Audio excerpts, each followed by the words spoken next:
Me dejaron fuera en Navidad delante de mi hija.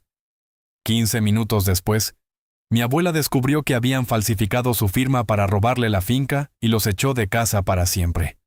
Lo irreversible empezó antes de que nadie dijera una sola palabra. No fue un grito, ni una pelea. Fue peor. Fue una puerta abriéndose solo lo justo para dejar claro que sabían perfectamente quién estaba afuera. Y que aún así, habían decidido cerrarnos el paso. Delante de mi hija de 5 años. Delante de todos. Lo primero que vi fue la luz del porche apagada. En casa de mi abuela Carmen, eso no pasaba nunca. Jamás. Todos los años, en Nochebuena, encendía la lámpara de la entrada después de comer, y no la apagaba hasta bien entrada la madrugada. Decía que era su manera de decirnos que allí siempre había sitio. Que daba igual la hora, el enfado o la excusa con la que llegáramos. Esa casa seguía siendo nuestra. Aquella noche no. Me quedé quieta sobre la grava húmeda de la finca familiar, a las afueras de Segovia, con la mano de mi hija Noa apretada dentro de la mía, y el aire de diciembre clavándose en la cara como agujas finas. Mi marido, Rubén, se paró a mi espalda con la fuente de boniatos asados que había preparado por la mañana y una tarta de nueces de mi obrador. Dentro, sin embargo, todo parecía normal. Demasiado normal. Las ventanas brillaban con esa luz dorada que convierte cualquier casa en refugio. Sonaba música, un villancico viejo de los que le gustaban a mi abuela. Olía a pavo, a salsa caliente, a leña. Llamé. La puerta se abrió apenas unos centímetros. Apareció mi madre. Medio cuerpo escondido tras la madera, la cara en sombra, sin hacer el menor gesto para dejarnos pasar. «Megan», dijo en voz baja. Tardé un segundo en reaccionar. Casi me salió una risa absurda, de esas que aparecen cuando el cerebro todavía no ha entendido la humillación. «¿Qué haces aquí?», añadió. «¿Perdona?», dije. «Es Nochebuena. La abuela nos invitó hace 3 semanas. Llamó ella misma a Noa». Mi madre giró la cabeza como si comprobara algo a su espalda y luego volvió a mirarme. No tenía la cara fría. Ojalá. Lo frío al menos es honesto. Lo suyo era otra cosa. Cálculo. La expresión de alguien que ya ha tomado una decisión y ahora solo quiere terminar el trámite. «Ha habido un cambio de planes», dijo. «Al final hemos decidido hacer algo pequeño este año. Solo la familia más cercana». La miré sin entender, o sin querer entender. «Yo soy familia cercana». No pestañeó. «¿Sabes a qué me refiero, Megan?» Y ahí estaba. No en lo que decía, sino en la forma de decirlo. Como si llevase días ensayándolo. Como si quisiera que me doliera, pero sin dejar una sola frase lo bastante sucia como para que yo pudiera reprochársela después. «Julián cree que es lo mejor», añadió. «Menos gente, menos agobios para mamá». Julián, mi padrastro. El hombre con el que mi madre se casó cuando yo tenía 14 años, y que pasó los 17 siguientes tratándome como si hubiera invadido una casa que no era mía. Nunca me llamó hija, nunca se molestó en fingirlo. Me hablaba con esa educación seca que se le tiene a un desconocido en un ascensor. Correcto, distante, limpio de afecto. «Mamá», dije, y noté lo tensa que tenía la mandíbula. Noa lleva semanas hablando de esta cena. Le ha hecho un dibujo a la abuela. «Ya lo sé, cariño», respondió. Cariño. Esa palabra salió tan vacía que casi hizo más daño que el resto. «Y es una monada, pero hoy no es buena noche. Ya organizaremos algo otro día. El fin de semana que viene, quizá. Algo tranquilo. Nosotras. Nosotras». Ya estaba cerrando la puerta. Rubén dio un paso al frente. Habló bajo, sin perder las formas, pero con ese tono firme que solo usa cuando está conteniendo algo más grande. «Diana, estamos a 2 grados. Hemos venido desde Madrid con una niña pequeña. Al menos deja que entremos a saludar a Carmen». Los ojos de mi madre se desviaron hacia él y se endurecieron un poco más. Ahí sí reconocí algo familiar. Esa vieja incomodidad que siempre le había provocado mi marido por el simple hecho de ver lo que yo valía. «Lo siento, Rubén, no depende de mí.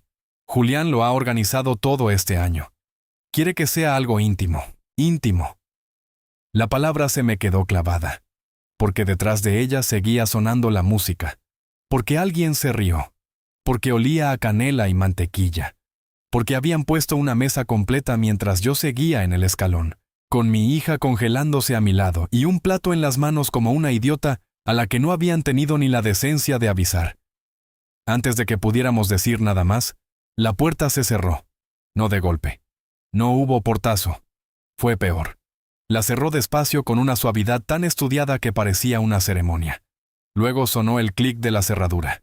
Pequeño, limpio, definitivo. No lloré. Y eso fue lo primero que me asustó de verdad. Creía que me echaría a llorar allí mismo, que me rompería. Pero no. Mientras escuchaba las risas amortiguadas al otro lado de la puerta y el viento me enfriaba las manos, sentí otra cosa. Algo mucho más seco, más peligroso, como si una pieza encajara por fin dentro de mi cabeza. Claridad. Noah tiró de la manga de mi abrigo. «Mamá, ¿por qué no nos dejan entrar?» Me agaché hasta ponerme a su altura. El aire le había pegado mechones de pelo a la cara. Se los aparté despacio. Llevaba el vestido rojo que había elegido ella sola, uno con pequeñas lentejuelas en forma de estrella cosidas en la falda. Había insistido en venir guapa para la bisabuela. Tenía las mejillas rojas por el frío y el dibujo sujeto con los guantes, ya un poco doblado por una esquina. «Vamos a hacer nuestra propia cena, cariño», le dije, «con chocolate caliente y tu peli favorita». Noah apretó el papel contra el pecho, pero quería enseñárselo a la abuela. Bajé la vista al dibujo. Un árbol de Navidad torcido, una casa, 3 manchas de acuarela que pretendían ser renos, y arriba, el nombre de mi abuela escrito con letras inseguras. No estaba perfecto, estaba mejor que eso. Era de una niña que todavía pensaba que la familia abría la puerta. «Se lo enseñaremos otro día», dije. Rubén la cogió en brazos y la llevó al coche. La vi entrar en calor detrás del cristal empañado, mientras él la abrochaba, encendía la calefacción y le hablaba muy cerca, solo para ella. Después volvió hacia mí. Yo seguía donde me habían dejado, en el mismo escalón, mirando una puerta cerrada como si todavía esperara que alguien la abriera. Como si una parte ridícula de mí siguiera creyendo que todo aquello tenía arreglo. Rubén no dijo nada. Solo me rodeó con los brazos y me sostuvo. Apoyé la frente en su pecho, cerré los ojos un segundo, y por fin lo admití en voz baja, casi sin aire. «Se ha acabado. Estoy harta. Estaba harta». Y esta vez ya no era una frase dicha en caliente. Era una decisión. Harta de insistir. Harta de justificarles. Harta de volver a una puerta que siempre encontraba una forma nueva de cerrarse. «Estoy harta de intentarlo», murmuré. «Lo sé», dijo Ryan. «Nada más. Solo eso. Como si llevase años esperándome en ese punto exacto». Subimos al coche. Ryan condujo. Yo me quedé en el asiento del copiloto, mirando por la ventanilla las montañas oscuras, mientras la granja desaparecía detrás de nosotros. Lily iba callada en la parte de atrás, abrazando su dibujo como si todavía no entendiera del todo lo que había pasado, pero notara que algo estaba mal. Y lo peor era que aquello no era nuevo. Ese había sido siempre el patrón. Desde que mi madre se casó con Cray, cuando yo tenía 14 años y Austin 12, todo se reorganizó sin que nadie lo dijera en voz alta. Austin, el hijo de Cray de su primer matrimonio, era un niño blando, consentido, de los que rompían algo y encontraban a quien echarle la culpa antes incluso de que el objeto tocara el suelo. Cray lo adoraba, y mi madre, tan obsesionada con mantener feliz a Cray, empezó a adorarlo también. En menos de un año, la casa entera giraba alrededor de una idea muy simple. Austin era la prioridad. Yo era lo que quedaba después. Austin recibió una camioneta nueva por su 16 cumpleaños. Yo recibí una bicicleta usada y una charla sobre lo importante que era ser agradecida. La universidad de Austin fue pagada por completo. Yo trabajé en 2 sitios a la vez y me endeudé para sacarme la mía. Austin abandonó la carrera 2 veces. Luego montó una inmobiliaria con dinero de Cray. Fracasó. Montó otra. Volvió a fracasar. Yo abrí una panadería desde cero. Sin ayuda. Sin contactos. Sin dinero familiar. Madrugones a las 5, harina en el pelo, quemaduras en los brazos, jornadas que acababan cuando ya no me quedaba ni fuerza para quitarme los zapatos.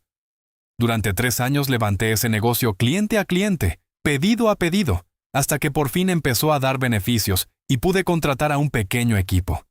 Nadie de mi familia fue a verla. Ni una sola vez. Ni una. Y aún así, yo seguía apareciendo. En acción de gracias, en Navidad, en los cumpleaños. Llegaba con regalos, con postres, con una sonrisa ensayada, y me tragaba los silencios, los desaires. Esa manera que tenía mi madre de mirar siempre primero a Austin cuando entraba en una habitación, como si el resto del mundo llegara desenfocado. Seguí haciéndolo porque durante años me conté la misma mentira, que si era lo bastante buena, lo bastante paciente, lo bastante generosa, algún día me verían. Pero aquella noche, de pie en un porche oscuro, con 28 grados Fahrenheit, cortándome la piel y mi hija preguntando por qué la abuela no quería ver su dibujo, por fin entendí algo mucho peor. Sí me veían. Me veían perfectamente. Simplemente no les importaba. Llevábamos unos 15 minutos por la ruta 29 cuando sonó mi teléfono. La pantalla iluminó el interior oscuro del coche. Abuela Helen. Se me cerró el estómago. Ryan me lanzó una mirada rápida. Yo dejé que sonara 2 veces antes de contestar. ¿Megan? Su voz salió seca, afilada. ¿Dónde estás? Me incorporé un poco en el asiento. Ya nos íbamos. Acabo de salir de la cocina y Diane me dice que no habéis podido venir, que Lily tiene fiebre. Miré hacia atrás. Lily estaba medio dormida, todavía abrazada a su dibujo. Lily no tiene fiebre, abuela. Hice una pausa. Noté a Ryan tensarse al volante. Fuimos. Mamá nos echó en la puerta. Dijo que Cry quería que fuese algo pequeño. Al otro lado cayó un silencio pesado. No era un silencio de duda.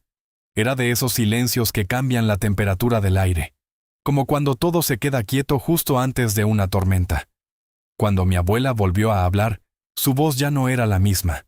Sonaba más baja, más controlada, más peligrosa.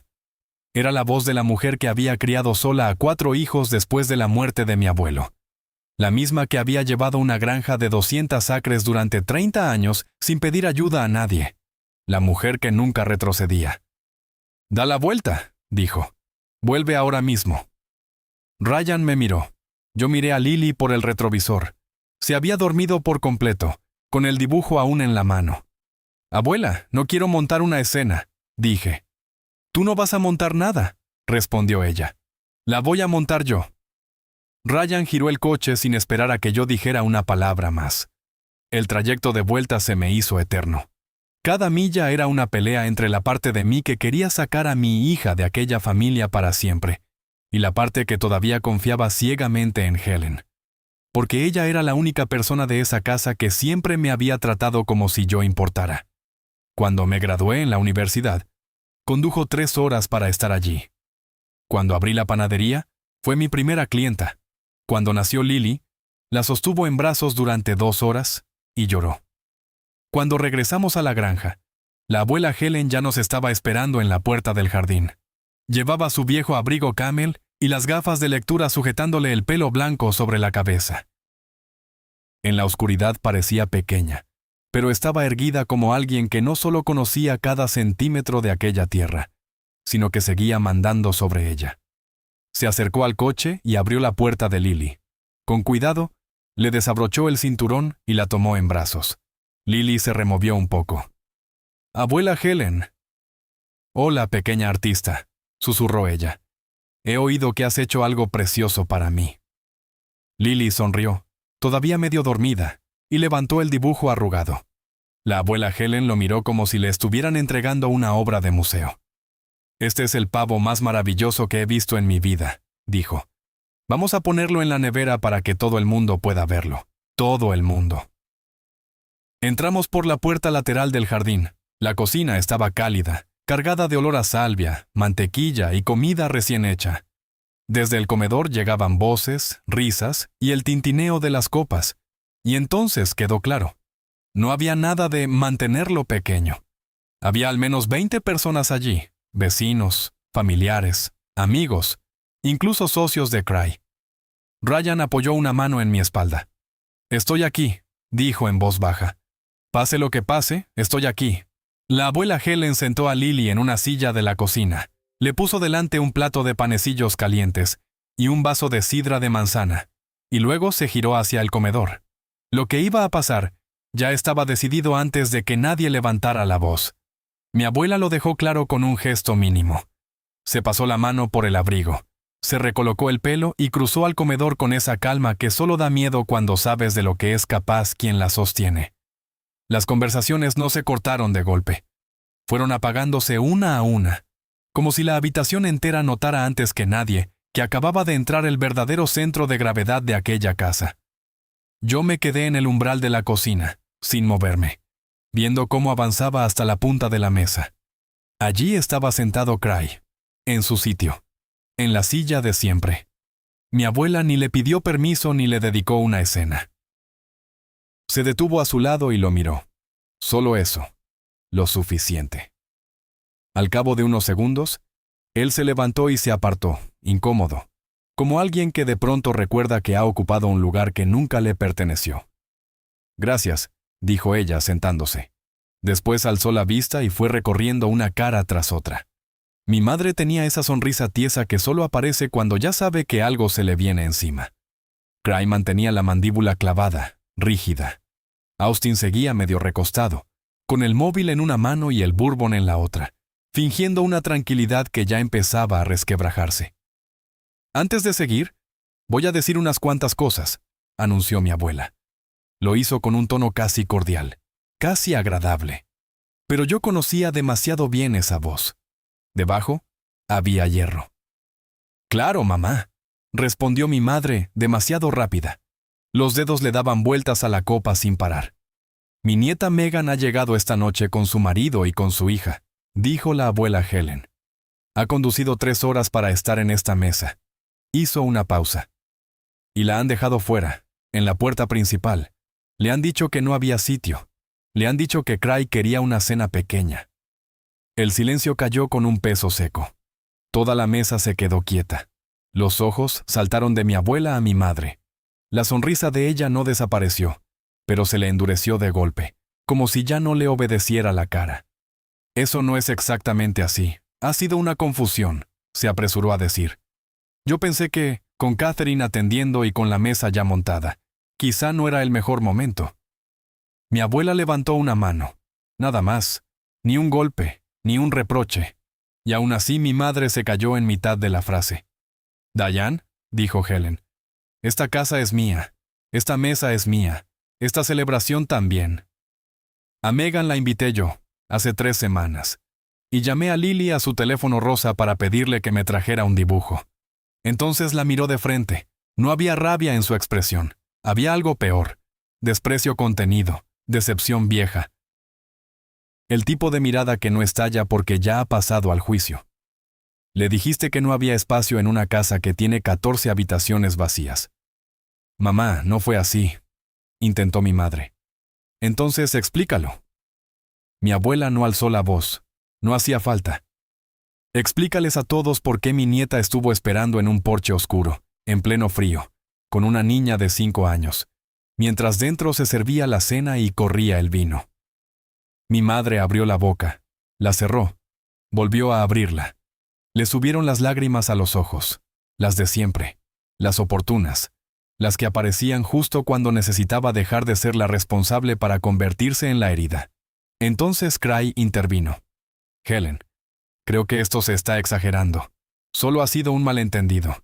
No pretendíamos... Mi abuela giró lentamente hacia él. ¿No pretendíais qué? Preguntó. ¿Que yo lo supiera? Y ahí cambió todo. Metió la mano en el bolsillo del abrigo y sacó un sobre de papel manila, delgado. Apenas unas páginas. Lo dejó delante de ella sobre el mantel como si no pesara nada, aunque en aquella habitación cayó con más fuerza que cualquier grito. Mientras Megan estaba siendo rechazada en mi propia casa, dijo. Yo estaba en el despacho buscando unos papeles del seguro. Tengo una cita con mi abogado la semana que viene. Bienvenidos a mi canal. Quiero agradecer a todos los que ven y escuchan este video. Suscríbete al canal y ayúdame a llegar a los 5,000 suscriptores. Además, dale me gusta a esta historia. Me esfuerzo mucho en crear cada historia para cada uno de ustedes. Por favor, comparte el video con tus amigos. ¡Disfrútalo! Apoyó 2 dedos sobre el sobre. Y encontré esto.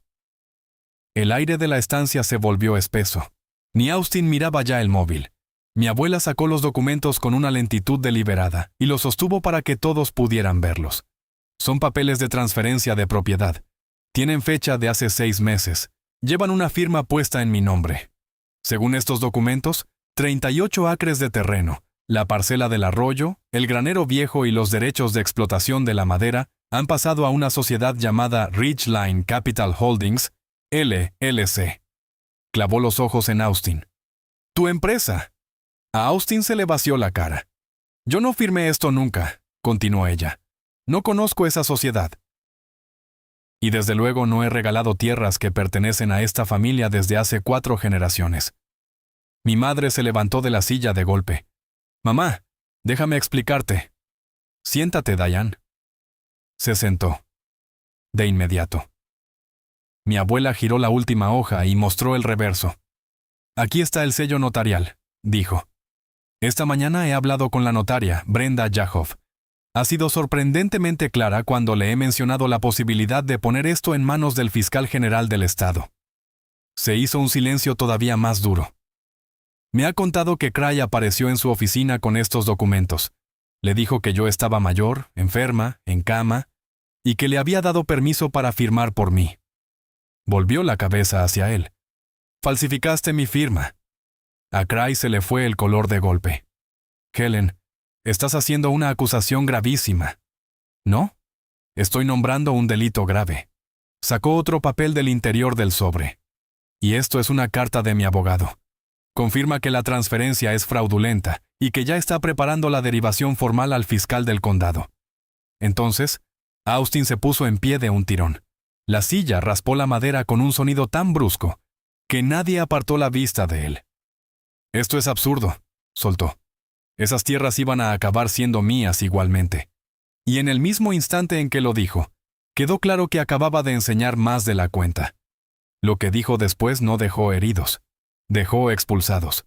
Y en ese momento entendí por qué habían hecho todo lo posible por mantenerme lejos aquella noche. No era por espacio, no era por tensión, ni siquiera era por vergüenza, era por miedo. Miedo a que yo viera lo que estaban intentando esconder antes de que fuera demasiado tarde. «Tú no eres mi familia», dijo la abuela Helen en voz baja. No gritó. No le hizo falta. «Mi familia no me roba. Mi familia no falsifica mi nombre.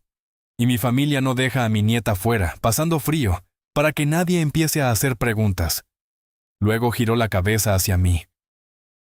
Yo seguía en la entrada, con el corazón golpeándome en el pecho como si quisiera salir de allí antes que yo. Ryan no se apartó de mi lado. Tenía la mano en mi hombro, firme, sin apretar, como si supiera que en cualquier momento podía venirme abajo. «Por eso no querían que estuvieras aquí esta noche, Megan», dijo mi abuela. «Tú conoces esta tierra mejor que nadie. Cada vez que vienes, recorres la parcela del este. Habrías visto las estacas del topógrafo. Habrías preguntado por la valla nueva». Hizo una pausa. «Tú siempre te das cuenta». Y entonces todo encajó de golpe. La invitación retirada a última hora. La luz del porche apagada. La puerta cerrada con llave. La mentira de que querían algo pequeño. Nunca había ido de una cena íntima. Nunca había sido por falta de sitio. Lo único que querían era impedir que yo pisara la finca, que mirara alrededor, que notara que faltaban 38 acres. Mi madre ya estaba llorando. Y esta vez no eran esas lágrimas rápidas que usaba cuando necesitaba parecer víctima. No. Eran lágrimas de puro pánico, porque ella también entendía lo que venía ahora. La abuela entrelazó las manos sobre la mesa y miró primero a mi madre, luego a Cray. «Habéis vivido 12 años en la casa de invitados de esta propiedad sin pagar alquiler, con los suministros cubiertos. Lo permití porque eres mi hija, Diane, y porque creí que querías esta tierra tanto como yo». Se puso en pie, y cuando habló, la habitación entera se quedó inmóvil. «Quiero que os vayáis, ahora mismo». Nadie respiró. «No solo de esta mesa», continuó, «de la finca, de la casa de invitados, de todo». Mi madre soltó un jadeo. Mamá, no puedes hablar en serio. Estoy completamente en serio. Pero es acción de gracias, balbuceó ella. ¿A dónde se supone que vamos a ir? La abuela ni pestañeó. Hay un Holiday Inn en la ruta 15. Lo comprobé esta tarde. Les quedan habitaciones. Aquello cayó sobre el comedor como una ola helada. Se notó en todas partes, en las miradas rápidas entre invitados. En el silencio espeso. En una vecina mayor, de la iglesia, que se llevó la mano a la boca como si acabara de presenciar algo que jamás pensó ver. Incluso el aire parecía haberse vuelto más denso. Austin dejó el vaso con un golpe seco sobre la mesa. «Te vas a arrepentir de esto», espetó. «Buscaré un abogado. No puedes hacer esto así porque sí». La abuela lo miró como se mira algo que ya ha dejado de tener valor. «Ya tenías abogado», dijo. «Uno que falsificó documentos para ti». Austin se quedó clavado. Pero ella aún no había terminado. «Y te saco por completo de mi testamento. El lunes por la mañana me reuniré con mi abogado. La granja, la tierra, las cuentas. Todo será para Megan. Eso fue lo que rompió a mi madre del todo». «¿Megan?», escupió, perdiendo por fin la compostura. ¿Ella? Pero si solo es panadera, hace tartas, no sabe nada de gestionar un patrimonio. Ryan dio un paso al frente por primera vez en toda la noche. Su voz sonó limpia, firme, imposible de ignorar. «Ha levantado un negocio desde cero mientras tu hijo se dedicaba a robarle a su propia abuela, así que no vuelvas a hablar así de mi mujer». Se hizo un silencio absoluto. Entonces apareció Lily en la entrada de la cocina, detrás de nosotros, abrazada a su dibujo. Miró una cara y luego otra, con esos ojos enormes de niña que todavía espera que los adultos tengan sentido. «¿Por qué están todos tristes?», preguntó. La abuela Helen cruzó la estancia, se agachó frente a ella y le tomó la mano con una dulzura que partía el alma. «Nadie está triste, cariño», le dijo. «Solo estamos haciendo sitio en la mesa». Después me miró a mí. «Ven. Siéntate, Megan.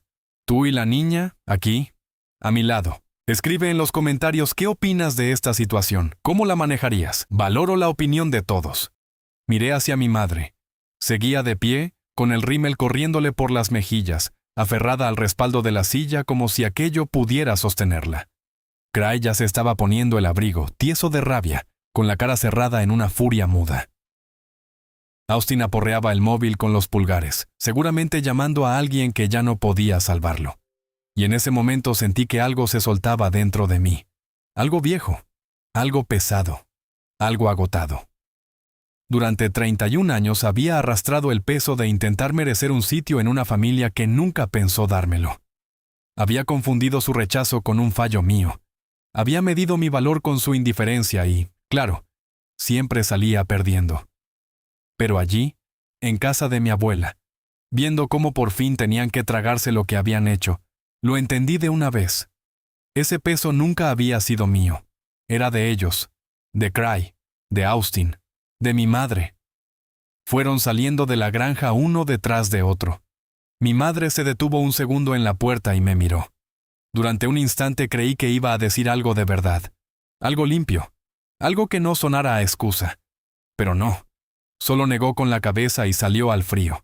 La gran puerta de roble se cerró tras ellos. Luego se oyó la grava crujir bajo las ruedas. Y después, nada. Mi abuela caminó hasta el equipo de música del rincón y subió a Etta James. «Bueno», dijo ajustándose las gafas, «ese pavo no se va a trinchar solo». Al principio hubo alguna risa nerviosa. Después, una de verdad. Y otra más. La tensión se rompió de golpe, como cuando por fin baja la fiebre. Ryan ayudó a la abuela a llevar el pavo a la mesa.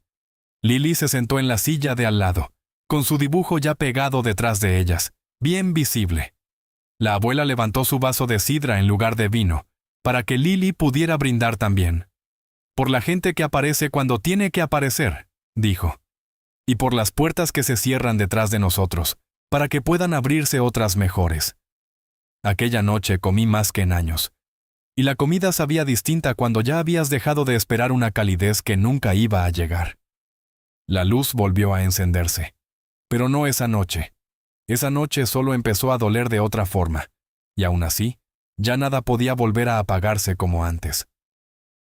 Después de la cena, cuando el ruido se disolvió y la casa por fin respiró, Ryan y Lily se quedaron dormidos junto a la chimenea. El fuego crujía bajo, constante, como si también necesitara bajar el ritmo después de todo lo que había pasado. La abuela Helen y yo salimos al porche.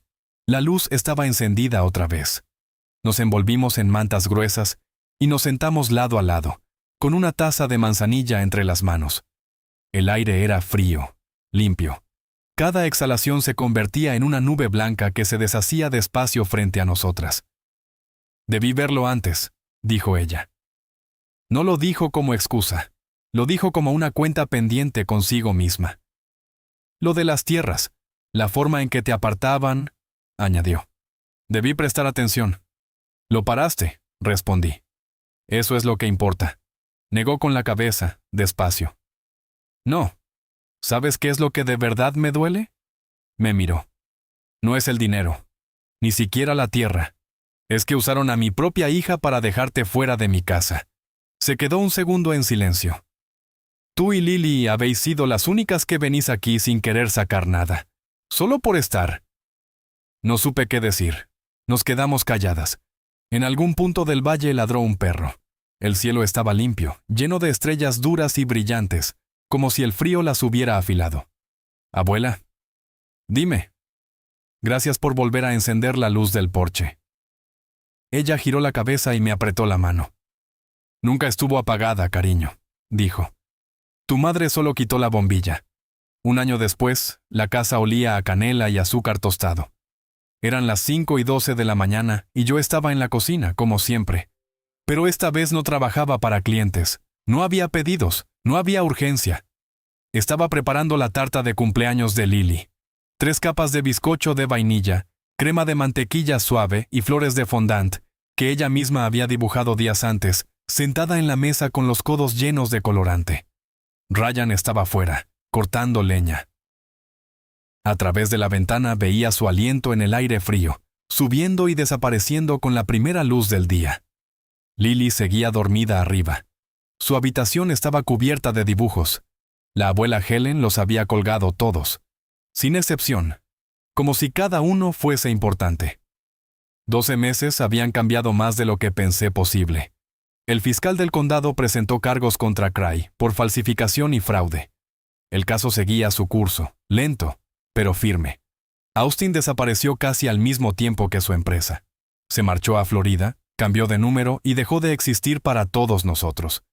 Mi madre me escribió una carta 3 meses después de aquella noche. 4 páginas. Ni una sola disculpa. Hablaba de su vergüenza, de lo que yo le había hecho pasar delante de la gente. No contesté. La abuela Helen no esperó a su testamento. Me entregó la granja en vida. Dijo que quería verme cuidarla mientras aún pudiera verlo. Ryan y yo nos mudamos. Reformamos la casa donde habían vivido Cray y mi madre y la convertimos en mi estudio. Ahora allí probaba recetas nuevas, sin prisa, sin ese nudo constante en el estómago. La abuela mantuvo su habitación en la casa principal. Por las mañanas leía en el porche. Por las tardes enseñaba a Lily a plantar, a podar, a entender la tierra como algo que se cuida, no como algo que se posee. La parcela seguía intacta. Los 38 acres, el arroyo, el granero, la madera.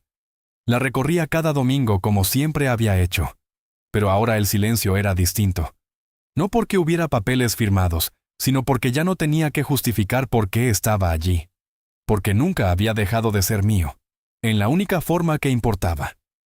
Lily bajó las escaleras en pijama, frotándose los ojos.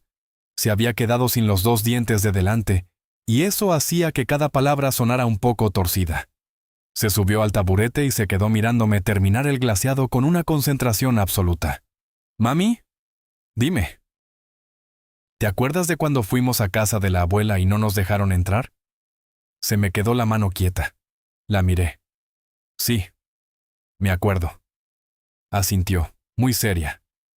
«Me alegro de que volviéramos». Sentí algo cálido, lento, asentarse dentro de mí. «Yo también, cariño». Metió el dedo en el bol del glaseado. No la detuve. La abuela Helen entró en ese momento. Se colocó las gafas sobre la cabeza, Besó a Lily en el pelo, cogió una tira de bacon del plato y se sentó con su crucigrama como si todo siguiera exactamente donde debía estar. Ryan entró después, sacudiéndose la nieve de las botas. Se sirvió café, me besó en la frente. Lily le enseñó el dedo lleno de crema como si fuera un trofeo. Y ahí lo entendí del todo. Esa era mi familia. No la que me tocó al nacer, la que se quedó, la que eligió estar. Miré la cocina, el dibujo aún en la pared, las mantas en las sillas, la luz del porche encendida al otro lado del cristal. Y ahora te estoy mirando a ti. Si alguna vez te has quedado fuera de una puerta que sabías que debía abrirse. Si has pasado años doblándote para encajar en un sitio que nunca iba a hacerte hueco. Si has visto a tu hijo hacerte una pregunta que no sabías cómo responder sin romperte. Escúchame bien. No eres demasiado. No eres difícil. No eres el problema. Hay personas cuyo amor tiene límites muy pequeños. Y eso no tiene nada que ver contigo. Deja de desenroscar tu propia luz para quien no piensa entrar. Enciéndela. Déjala encendida. Y espera. Porque quien importa, vendrá. Conducirá horas. Llegará con frío. Traerá comida, un dibujo, una niña con un vestido imposible. Y llamará a tu puerta. Y cuando lo haga, abre.